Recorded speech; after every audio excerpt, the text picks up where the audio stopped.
السلام علیکم ناظرین، میں ہوں آپ کی ہوسٹ زرناز گل اور آپ دیکھ رہے ہیں پروگرام ایک ملاقات وینس کے ساتھ۔ ناظرین، اس پروگرام میں آپ جانتے ہیں ہر بار ہمارے ساتھ ایک نئی شخصیت شامل ہوتی ہے اور یہ شخصیت ایسی کامیاب شخصیت ہوتی ہے کہ ہمارا مقصد ہوتا ہے کہ اس کی زندگی کے اوراق، اس کی زندگی کی کتاب آپ کے سامنے کھول کر رکھ دی جائے جو آپ کے لیے بھی مشعل راہ ثابت ہو سکے۔ تو ناظرین، آج جس شخصیت سے آپ کو ملوانے جا رہے ہیں اس کے بارے میں تھوڑا سا آپ کو بتاتی چلوں۔ سابق وائس چانسلر اور dean of sciences Bahauddin Zakariya university تعینات رہ چکے ہیں۔ اس کے علاوہ روٹری انٹرنیشنل کرم میں بھی صدر کی حیثیت سے خدمات سر انجام دیتے رہ گئے ہیں۔ تو بات کرتے ہیں، جو بات کر رہی ہوں میں جس شخصیت کی، وہ ہے طارق محمود انصاری۔ طارق محمود انصاری کا اگر کرنٹ میں آپ کو سٹیٹس بتاتی چلوں تو وہ ہے پروریکٹر NCBA ملتان کیمپس کے پروریکٹر ہیں NCBA کے طارق محمود انصاری۔ تو آئیے آج بات کرتے ہیں طارق محمود انصاری سے، ان کی زندگی کے بارے میں جاننے کی کوشش کریں گے۔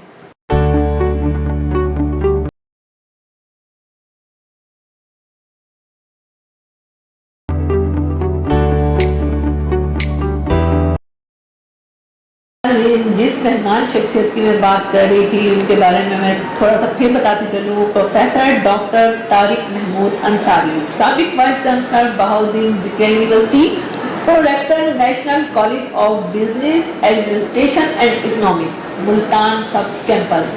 طارق محمود انصاری ہمارے ساتھ موجود ہیں۔ السلام علیکم۔ وعلیکم السلام۔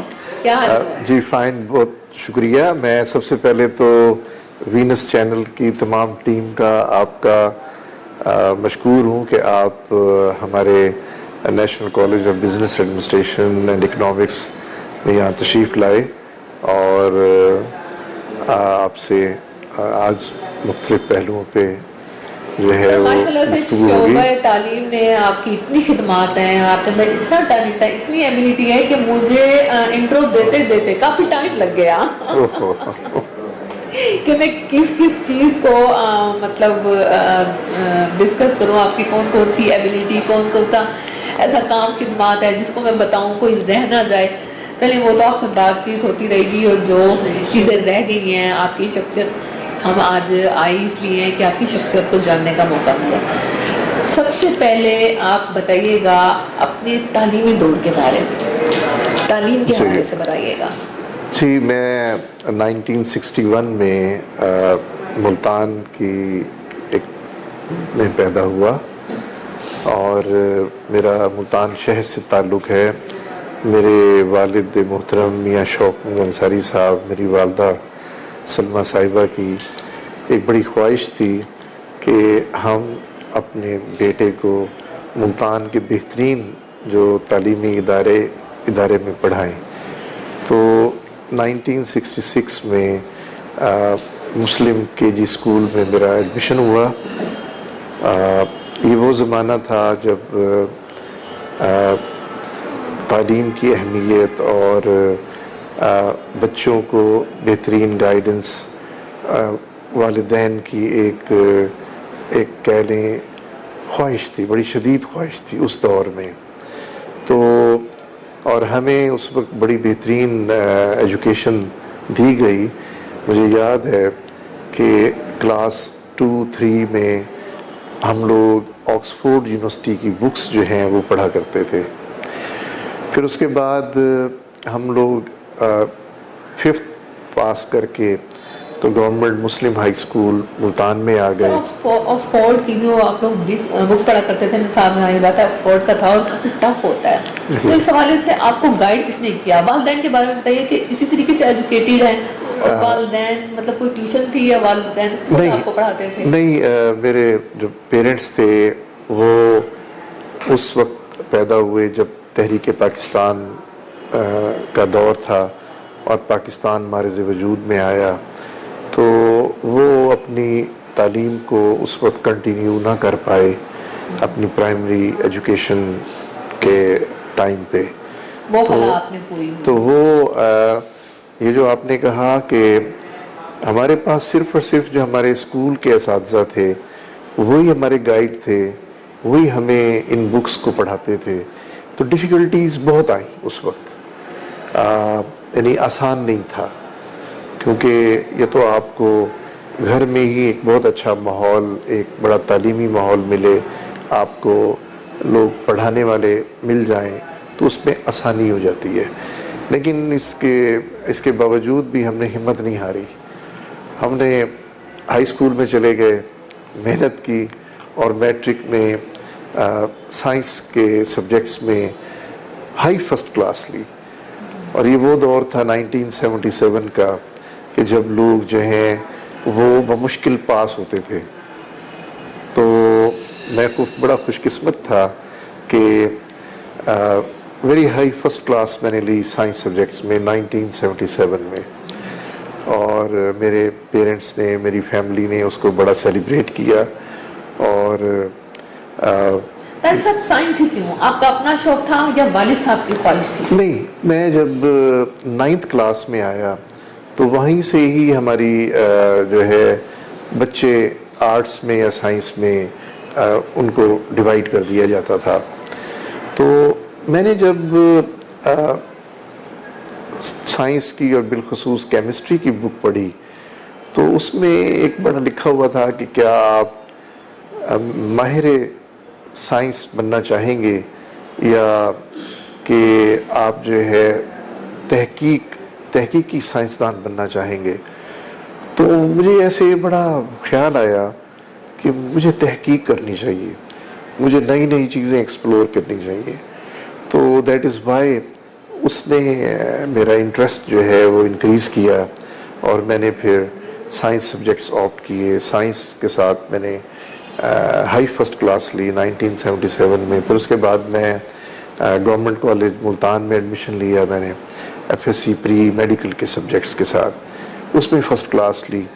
لیکن مجھے یاد ہے اس وقت کہ میڈیکل کے میرٹس جو ہیں یہ گریجولی انکریز ہو رہے تھے. تو مجھے کوئی خاص وہ نہیں تھا کہ بھئی ایک پروفیشن میں اگر آپ کو ایڈمیشن نہیں ملا تو اب آپ پڑھیں ہی نہ. تو میں نے کہا نہیں، تو میں جو ہے zoology, botany, chemistry, pre medical group کے ساتھ بی ایس سی کر لیتا ہوں. تو میں نے گورنمنٹ کالج آف سائنس میں ایڈمیشن لیا. اس کے بعد پھر میں نے ایم ایس سی کیمسٹری جو ہے ڈپارٹمنٹ آف کیمسٹری بہاؤالدین ذکر یونیورسٹی سے کی، اور فرسٹ کلاس کے ساتھ اور ڈسٹنکشن کے ساتھ. تو پھر میں 1990 میں ایک fellowship I C S E world lab fellowship پہ برطانیہ چلا گیا، اور وہاں میں نے ایک پروفیسر ہیں، پروفیسر ڈیوڈ لٹل جان، ورلڈ ریناؤنڈ انالیٹیکل کیمسٹ ہیں، ان کے ساتھ کام کیا. اور پھر میں پاکستان واپس آ گیا.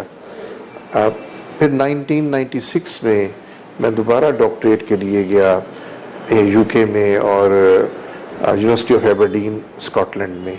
تو میں نے سکسیسفلی انوائرمنٹو انالیٹیکل کیمسٹری کے فیلڈ میں ڈاکٹریٹ کی، اور وہ خواب پورا ہوا. سر کیمسٹری کے حوالے سے بات کی جائے تو آپ کیا سمجھتے ہیں سب سے پہلی چھوٹی سی معصوم سی تحقیق جو اسٹوڈنٹ لائف میں آپ نے کی ہو، کیمسٹری کی تحقیق کا آغاز؟ اصل میں جو ارلی سٹیجز ہیں، جیسے آپ کی میٹریکولیشن ہے، F S C, B S C, M S C level جو ہے، اس لیول پہ تو آپ اپنے نالج گین کرتے ہیں، آپ اپنے کانسیپٹس کلیئر کرتے ہیں. تو اس اسٹیج پہ جو ریسرچ کے حوالے سے یہ ابتدا ہوتی ہے. اچھا، جب آپ ایم ایس سی میں آ جاتے ہیں تو وہاں پہ آپ کو ایک چوائس، جو اچھے بریلینٹ اسٹوڈنٹس ہیں ان کو ریسرچ کا ایک چوائس دیا جاتا ہے کہ آپ تھیری پیپرز پڑھیں گے یا ریسرچ آپٹ کریں گے. تو مجھے بھی بہاؤالدین ذکریہ یونیورسٹی میں ریسرچ کا آپشن ملا، اور میں نے ریسرچ تھیسز آپٹ کیا. تو وہاں سے وہ میرا کام تھا میتھڈ ڈیولپمنٹ پہ، تو جس کا ٹاپک یہ تھا ایم ایس سی کا. میری سپروائزرز 2 لیڈیز تھیں، بڑی لرنڈ، ڈاکٹر شاہدہ نیازی صاحبہ اور ڈاکٹر سمیہ حفیظ. تو میرا جو ایم ایس سی کا ریسرچ کا ٹاپک تھا وہ تھا انالیٹیکل اسٹڈی آن نکل روبینیٹ کمپلیکس. تو لکیلی ہم نے اس پہ اچھا کام کیا، اور اس پروجیکٹ سے میں نے 2 ریسرچ پیپرز پبلش کیے. ایک 1988 میں جو میرا سب سے پہلے ریسرچ پیپر پبلش ہوا, اور ایک 1990 میں. تو یہ ابتدا تھی. وہ میتھڈ ڈیولپمنٹ تھا کہ آپ نے سنا ہوگا کہ یہ جو بناسپتی گھی ہے اس کی پریپریشن میں ایک میٹل یوز ہوتی ہے, نکل, ایز اے کیٹلسٹ. تو وہ میٹل جو ہے وہ رہ جاتی ہے گھی میں, وہ ساری کی ساری ریموو نہیں کی جاتی. ایز اے ریزلٹ جو ہے اس کے میتھڈ ڈیولپ ہونے چاہیے کہ جس سے ہمیں یہ پتہ چلے کہ اس گھی میں جو ریزیڈول نکل ہے وہ کتنی ہے. تو میں نے اس سے ریلیٹڈ ورک کیا. تو یہ سب سے پہلی تحقیقی ایک انویسٹیگیشن تھی. اچھا طارق صاحب, آپ کی شخصیت میں یہ جو نفاست ہے, یہ جو ٹھہراؤ ہے, یہ شروع سے ہی آپ کی شخصیت کا خاصہ رہے یا اس ایجوکیشن میں آنے کے بعد آپ میں یہ تبدیلی آئی؟ یقیناً آپ کو جو اپنے ماں باپ کی تعلیم, جو تربیت ملتی ہے, جو بزرگوں سے تربیت ملتی ہے, پلس آپ جو تعلیم حاصل کرتے ہیں, اس کے علاوہ آپ کچھ مشاہدات کرتے ہیں, پڑھتے ہیں, کتابیں پڑھتے ہیں, آپ سوچتے ہیں. اور میں ایک چیز سمجھتا ہوں کہ ہمارے نبی پاک حضرت محمد صلی اللہ علیہ وسلم کی جو تعلیمات ہیں وہ بڑی اعلیٰ ہیں. آپ نے یہ فرمایا کہ اچھے اخلاق اختیار کریں. تو میں نے یہ دیکھا کہ جب ہم نبی پاک صلی اللہ علیہ وسلم کی ان ٹیچنگز پہ عمل کرتے ہیں تو اچھا لگتا ہے اور آپ عزت پاتے ہیں. تو میرے نزدیک خوش اخلاقی جو ہے, یہ جو دھیما پن ہے, یہ وہی نبی پاک صلی اللہ علیہ وسلم کی ٹیچنگ کا اثر ہے. اچھا, اس کے ساتھ ساتھ اگر دیکھا جائے آپ کی شخصیت میں مینجمنٹ اور ڈسپلن بھی کھوٹ کھوٹ کر بھرا ہوا ہے. یہ کیا سمجھتے ہیں کہ اوائل عمر سے ہی آپ کی شخصیت کا حصہ رہے ہیں؟ کچھ نیچر بھی ہوتی ہے نا. میرا خیال ہے جب آپ مشاہدات کرتے ہیں, جب آپ لرن کرتے ہیں, تو اس میں ایک چیز میں نے دیکھی کہ آپ کو اپنی لائف میں ویل آرگنائزڈ اور ویل ڈسپلنڈ ہونا چاہیے. اگر آپ ویل آرگنائزڈ ہیں, ویل ڈسپلنڈ ہیں, تو آپ کامیاب ہوں گے. چاہے وہ آپ کی ذاتی لائف ہے, چاہے آپ کی فیملی لائف ہے, آپ کی پروفیشنل لائف ہے, یا آپ کی ایک پبلک جو ڈیلنگ ہے یا مینجمنٹ ہے. تو اس میں قائد اعظم محمد علی جناح رحمۃ اللہ علیہ سے میں بڑا امپریسڈ ہوں کہ he was the most well organised personality. تو ان کی لائف سے ہمیں بہت کچھ سیکھنے کو ملا. اچھا طارق صاحب, اسٹوڈنٹ لائف کے علاوہ, تعلیم کے علاوہ آپ کی زندگی کی کوئی ادر ایکٹیویٹیز, مصروفیات, ہابیز, شغل, آپ کے شوق, اس کے بارے میں بتائیے. کس طریقے سے زندگی آپ نے؟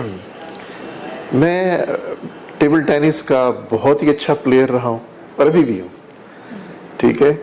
اور ہم لوگ مختلف دوستوں کے ساتھ اپنے ڈپارٹمنٹل لیول پہ اور یونیورسٹی لیول پہ ہم کھیلتے رہے ہیں. یہ میرا ایک بڑا ایک جنون کی حد تک میرا شوق رہا ٹیبل ٹینس کو. دوسرا, کرکٹ میں بھی جب اسٹوڈنٹ لائف میں ہم تھے تو ہم نے مجھے یاد ہے ہمارے کرکٹ میں ہمارے آئیڈیل ڈیفینیٹ سی بات ہے عمران خان ہیں اور جاوید میاں داد ہیں, اسی طرح یہ آفریدی صاحب ہیں. تو جنہوں نے بڑا بہترین پرفارم کیا وہی ہمارے. کھیلنے کی حد تک یا دیکھنے کی حد تک؟ جیسا ٹیبل ٹینس تو آپ کھیلتے بھی ہیں. ہاں جی. نہیں, پہلے میں ویری گڈ بیٹس مین. میں وہی آپ کو ایک واقعہ سنانے لگا ہوں. ہم لوگ ایم ایس سی کے اسٹوڈنٹ تھے تو کیمسٹری ڈپارٹمنٹ کا کرکٹ میچ ہوا میتھمیٹکس کے ساتھ. تو میرے جو دوست جو ٹیم بنا رہے تھے وہ انہوں نے ایک طرح سے تھوڑا سا اگنور کر دیا. تو میں نے اسے کہا یار آپ ہمیں بھی کرکٹ میں شامل کریں, ہم بھی اچھا کھیلتے ہیں. خیر مجھے کہنے لگے جی کہ آپ جو ہے لاسٹ پلیئر ہوں گے, 11ویں کھلاڑی ہوں گے. چلو میں نے کہا ٹھیک ہے.